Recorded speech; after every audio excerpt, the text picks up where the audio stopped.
આપણે જો વાત કરી લઈએ સોનાની તો ગઈકાલની તેજી બાદ સોનામાં ઉપલા સ્તરેથી મામૂલી વેચવાલી જોવા મળી।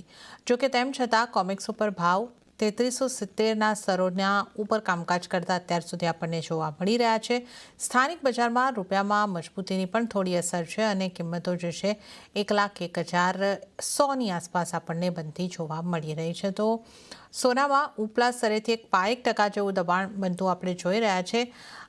પ્રિયાંકજી, અહીંયા પણ ખાસ કરીને સોનાને માટે પણ આપણે જે આ ટેરિફને લઈને અનિશ્ચિતતાઓ બનેલી છે અને રોજ રોજ નવા સ્ટેટમેન્ટ અહીંયા આગળથી આવતા જાય છે, એની પણ એક ઇમ્પેક્ટ પડી શકે। કઈ રીતે તમે સોનાને જોઈ રહ્યા છો અને સોનામાં આપની કઈ રીતની સલાહ બનશે?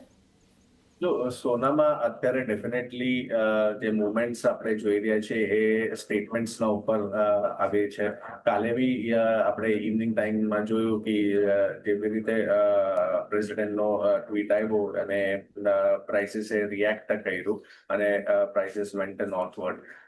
બટ મને એવું લાગે છે કે ગોલ્ડમાં જે અત્યારે આપણે લાસ્ટ 2-3 મહિનાથી એમ જોવા જઈએ તો જ્યારે 3,500નો જે ટોપ બનાવેલો તે બાદ પછી આપણે 3,150 સુધીનું કરેક્શન જોયું અને હવે લાસ્ટ 1-2 મહિનાથી એક સાઇડવેઝ ઝોન $200-250ની રેન્જ કન્સોલિડેશનમાં જતું રહ્યું છે। 3,400-3,450 ઓન ધ હાયર સાઇડ અને 3,250 ઓન ધ લોઅર સાઇડ। તો આ $200-250 રેન્જ છે ગોલ્ડમાં, એ જ્યાં બી તરફ બ્રેકઆઉટ થશે તો એક ટ્રેન્ડિંગ મૂવ આવી શકે છે।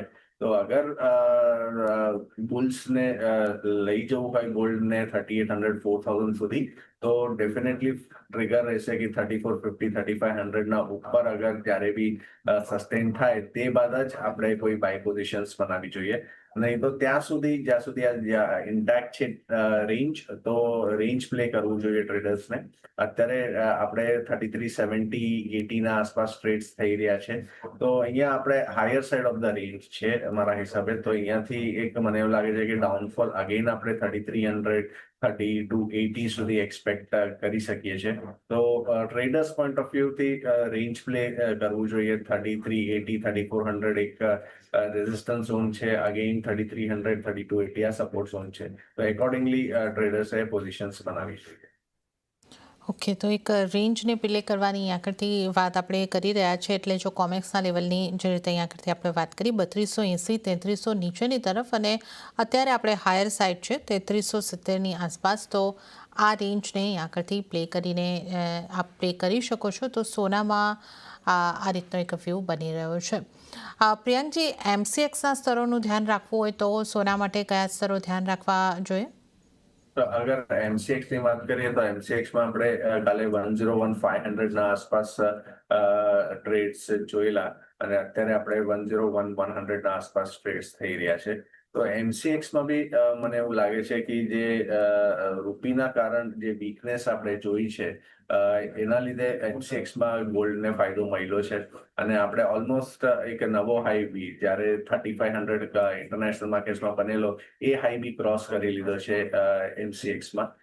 તો અહીંયાથી મને એવું લાગે છે કે MCXમાં બી જેમ આપણે વાત કરી રેઝિસ્ટન્સ આવવું જોઈએ, તો કરસ્પોન્ડિંગલી ટુ ઇન્ટરનેશનલ લેવલ્સ રેઝિસ્ટન્સ જે હશે એ અરાઉન્ડ 102ના આસપાસ રહેશે। 102-102,500ના આસપાસ રહેશે અને જે સપોર્ટ રેન્જ જે છે નીચેમાં એ અરાઉન્ડ અત્યારે 98,000ના આસપાસ છે અને મોટો જે સપોર્ટ આપણે જોવા જઈએ તો એ અરાઉન્ડ 95 ફોલોડ બાય 91,000 હશે। તો અહીંયા મને એવું લાગે છે કે હાયર લેવલ્સ પર જાય તો 102 એક રેઝિસ્ટન્સ ઝોન્સ છે।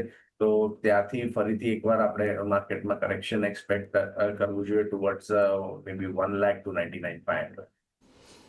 ઓકે, તો આ આપણે અહીંયા આગળથી સોનાની રેન્જની વાત કરી તો ઉપરની તરફ સોનામાં 1,01,102ના સ્તર અને નીચે 98,000ના સ્તર અહીંયા આગળથી બની શકે છે। તો અત્યારે આપણે એક કરેક્શન આવી શકે છે સોનામાં, એ રીતની એક સંભાવના જોઈ રહ્યા છે। વાત હવે જો આપણે ચાંદીની કરી લઈએ તો ચાંદીમાં પણ વેચવાલી જોવા મળી રહી છે અને અહીંયા વૈશ્વિક બજારમાં નાની રેન્જમાં કારોબાર રહ્યો છે। કિંમતો $37ની ઉપર સ્થિર જોવા મળી રહી છે અને સ્થાનિક બજારમાં જો નજર કરી લઈએ તો 1,13,285ના સ્તરોની આસપાસની કિંમતો આપણને જોવા મળી રહી છે। અત્યારે 1,13,390ના સ્તર જોઈ શકે છે। તો ચાંદીમાં 0.10% જેવું દબાણ આપણે MCX ઉપર જોઈ રહ્યા છે. ચાંદીમાં કમ્પેરેટિવલી થોડું ઓછું ઉપલા સ્તરોથી દબાણ બન્યું છે. તમે કઈ રીતે ચાંદીને જોઈ રહ્યા છો અને ચાંદી માટે કયા ફેક્ટર્સ પર ખાસ ધ્યાન રાખવાનું રહેશે? જો ચાંદીમાં ડેફિનેટલી ગોલ્ડને આઉટ પરફોર્મ કર્યું છે. લાસ્ટ 2 મહિનાનો આપણે રેશિયો ચાર્ટ્સનું એનાલિસિસ બી કરીએ તો ડેફિનેટલી ક્લિયર ઇન્ડિકેશન છે કે ચાંદીનું આઉટ પરફોર્મન્સ છે અને એ આઉટ પરફોર્મન્સ આગળ બી જારી રહેશે એવું દેખાઈ રહ્યું છે.